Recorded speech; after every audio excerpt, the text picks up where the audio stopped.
اعوذ باللہ من الشیطان الرجیم بسم اللہ الرحمن الرحیم السلام علیکم ورحمۃ اللہ وبرکاتہ۔ حرمت والے 4 مہینے۔ میٹھے میٹھے اسلامی بھائیوں اور بہنوں، اللہ عز و جل کے نزدیک 4 مہینے خصوصیات کے ساتھ حرمت والے ہیں۔ چنانچہ پارہ 10 سورۃ التوبہ آیت 36 میں ارشاد ہوتا ہے، ترجمہ کنز ایمان، بے شک مہینوں کی گنتی اللہ کے نزدیک 12 مہینے ہیں۔ اللہ کی کتاب میں جب سے اس نے آسمان و زمین بنائے، ان میں سے 4 حرمت والے ہیں۔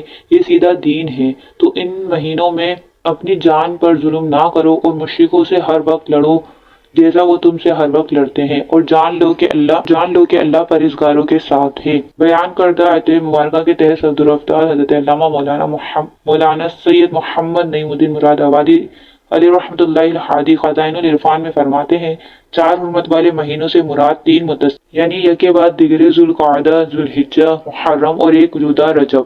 عرب لوگ زمانہ جاہلیت میں بھی ان میں قتال یعنی جنگ و حرام جانتے تھے۔ اسلام میں ان مہینوں کی حرمت و عظمت اور زیادہ کی گئی۔ میٹھے میٹھے اسلامی بھائیوں، آیت مبارکہ میں قمری یعنی ہجری سن کے 12 مہینوں کا ذکر ہے جن کا حساب چاند سے ہوتا ہے۔ بہت سے احکام شرع کی بنا یعنی بنیاد بھی قمری مہینوں پر ہے، مثلا رمضان مبارک کے روزے، زکوٰۃ، مناسک حج شریف وغیرہ۔ نیز اسلامی تہوار مثلا عید میلاد النبی صلی اللہ تعالی علیہ وآلہ وسلم، عید الفطر، عید الاضحیٰ، شب معراج، شب برات، 11ویں شریف، اعراض بزرگان دین رحم اللہ المبین وغیرہ بھی قمری مہینوں کے حساب سے منائے جاتے ہیں۔ افسوس، آج کل مسلمان جہاں بے شمار سنتوں سے دور جا پڑا ہے، وہاں اسلامی تاریخوں سے بھی نا آشنا ہوتا جا رہا ہے۔ غالباً 1 لاکھ مسلمانوں کے اجتماع میں اگر یہ سوال کیا جائے کہ بتاؤ آج کس ہجری سن کے کون سے مہینے کی کتنی تاریخ ہے، تو شاید بامشکل 100 مسلمان ایسے ہوں گے جو صحیح جواب دے سکیں۔ یاد رہے کہ بہت سے معاملات جیسے زکوٰۃ کی فرضیت وغیرہ میں قمری مہینوں کا لحاظ رکھنا ضروری ہے۔ رجب کے احترام کی برکت کی حکایت۔ حضرت سیدنا عیسیٰ روح اللہ علیہ نبینا علیہ السلام کے دور کا واقعہ ہے کہ ایک شخص مدت سے کسی عورت پر عاشق تھا۔ ایک بار اس نے اپنی معشوقہ پر قابو پا لیا۔ لوگوں کا مجمع دیکھ کر اس نے اندازہ لگایا کہ وہ چاند دیکھ رہے ہیں۔ اس نے اس عورت سے پوچھا، لوگ کس ماہ کا چاند دیکھ رہے ہیں؟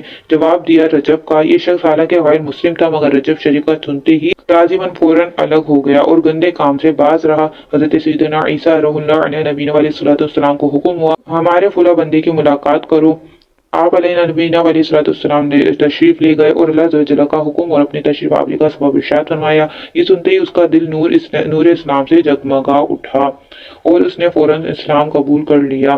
صلو علی الحبیب صلی اللہ تعالی علی محمد صلی اللہ علیہ وآلہ وسلم۔ میٹھے میٹھے اسلامی بھائیوں، دیکھیے آپ نے رجب کی بہاریں، رجب کی تعظیم کرنے سے جب ایک غیر مسلم کو ایمان کی دولت نصیب ہو سکتی ہے، تو جو مسلمان رجب کا احترام کرے اس کو نہ جانے کیا کیا انعامات ملیں گے۔ قرآن پاک میں حرمت یعنی عزت والوں مہینوں میں اپنی جانوں پر ظلم کرنے سے روکا گیا ہے۔ چنانچہ نور العرفان میں ترجمہ کنز ایمان، تو ان مہینوں میں اپنی جان پر ظلم نہ کرو کہ یہ تحت ہے یعنی خصوصیات سے ان 4 مہینوں کا گناہ نہ کرو۔ 2 سال کی عبادت کا ثواب۔ حضرت سیدنا انس رضی اللہ عنہ سے مروی ہے، سرکار نامدار دو عالم کے مالک و مختار باذن پروردگار صلی اللہ تعالی علیہ وآلہ وسلم کا فرمان مشکبار، جس نے ماہ حرام میں 3 دن جمعرات، جمعہ اور ہفتہ یعنی سنیچر کے روزے رکھے، اس کے لیے 2 سال کی عبادت کا ثواب لکھا جائے گا۔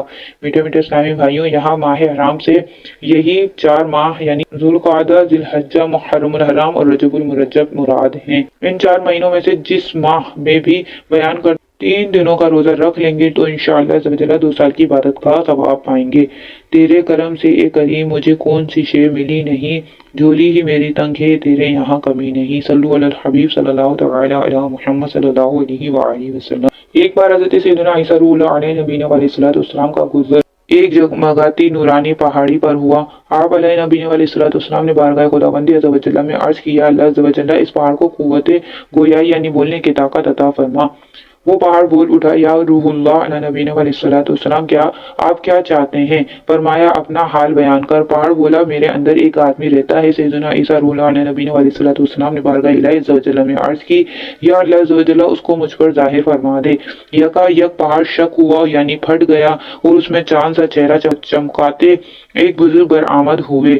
انہوں نے عرض کی، حضرت سیدنا موسیٰ کلیم اللہ علیہ نبینا علیہ الصلوۃ والسلام کا امتی ہوں۔ میں نے آج اللہ عز و جل سے یہ دعا کی ہوئی ہے کہ مجھے اپنے پیارے محبوب نبی آخر الزماں صلی اللہ تعالی علیہ وآلہ وسلم کی بعثت مبارکہ تک زندہ رکھے، تاکہ میں ان کی زیارت بھی کروں اور ان کا امتی بننے کا شرف بھی حاصل کروں۔ الحمدللہ عز و جل، میں اس پہاڑ میں 600 سال سے اللہ عز و جل کی عبادت میں مشغول ہوں۔ حضرت سیدنا عیسیٰ روح اللہ علیہ نبینا علیہ الصلوۃ والسلام نے بارگاہ خداوند عرض کی، یا اللہ عز و جل، کیا روئے زمین پر کوئی بندہ اس شخص سے بڑھ کر بھی تیرے یہاں مکرم یعنی عزت والا ہے؟ ارشاد ہوا، اے عیسیٰ علیہ السلام، امت محمدی میں سے جو ماہ رجب کا ایک روزہ رکھ لے وہ میرے نزدیک اس سے بھی زیادہ مکرم ہے۔ اللہ رب العزت عز و جل کی ان پر رحمت ہو اور ان کے صدقے ہماری بے حساب مغفرت ہو، آمین بجاہ خاتم النبیین صلی اللہ تعالی علیہ وآلہ وسلم۔ صلو علی الحبیب صلی اللہ تعالی علی محمد صلی اللہ تعالی علیہ وآلہ وسلم۔ رجب کے کنڈے۔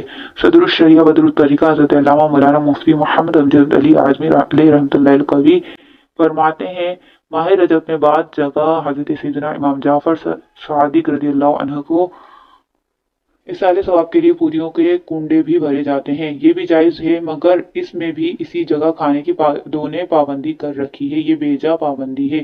اس کنڈے کو متعلق ایک کتاب بھی ہے جس کا نام داستان عجیب ہے۔ اس موقع پر بعض لوگ اس کو پڑھواتے ہیں، اس میں جو کچھ لکھا ہے اس کا کوئی ثبوت نہیں، وہ نہ پڑھی جائے، فاتحہ دلا کر اصالِ ثواب کریں۔ باری شریعت جلد 3۔ اسی طرح 10 بیویوں کی کہانی، کڑھارے کی کہانی اور جناب سیدہ کی کہانی من گھڑت قصے ہیں، ان کو نہ پڑھا کریں، اس کے بجائے ایک بار سورہ یاسین پڑھ لیا کریں کہ 10 قرآن کریم ختم کرنے کا ثواب ملے گا۔ یہ بھی یاد رہے کہ کنڈے ہی میں خیر کھانا کھلانا ضروری نہیں، دوسرے برتن میں بھی کھلا سکتے ہیں۔ اصالِ ثواب یعنی ثواب پہنچانا قرآن حدیثوں مبارکہ سے ثابت ہے۔ اصالِ ثواب دعا کے ذریعے بھی کیا جا سکتا ہے، کھانا وغیرہ پکا کر اس پر فاتحہ دلا کر بھی۔ کنڈوں کے نیاز بھی اصالِ ثواب ہے کی ایک صورت ہے۔ اس کو ناجائز کہنا شریعت پر افتراء یعنی تہمت باندھنا ہے۔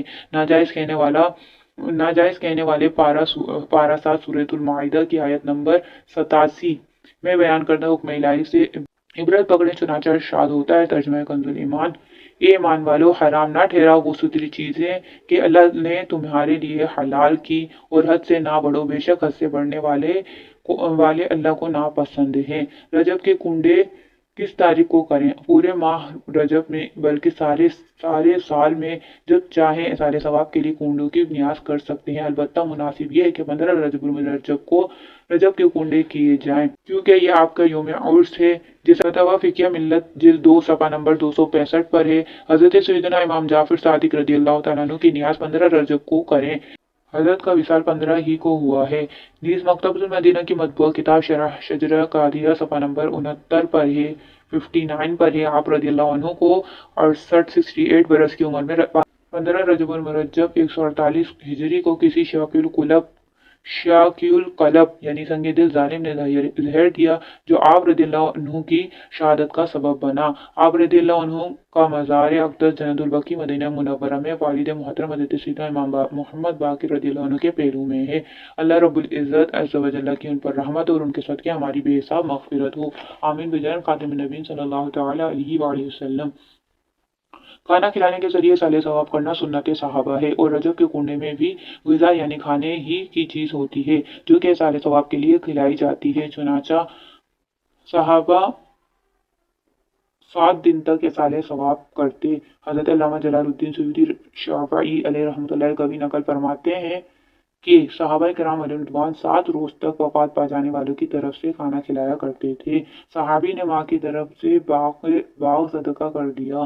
بخاری شریف میں کہ حضرت سیدنا سعد بن عبادہ رضی اللہ عنہ کی امی جان کا انتقال ہوا تو انہوں نے بارگاہ رسالت صلی اللہ تعالی علیہ وآلہ وسلم میں حاضر ہو کر عرض کی، یا رسول اللہ صلی اللہ تعالی علیہ وآلہ وسلم، میری امی جان کا میری غیر موجودگی میں انتقال ہو گیا ہے، اگر میں ان کی طرف سے کچھ صدقہ کروں تو کیا انہیں کوئی فائدہ پہنچ سکتا ہے؟ ارشاد فرمایا، ہاں۔ عرض کی تو آپ صلی اللہ تعالی علیہ وسلم کو گواہ بنا کر کہتا ہوں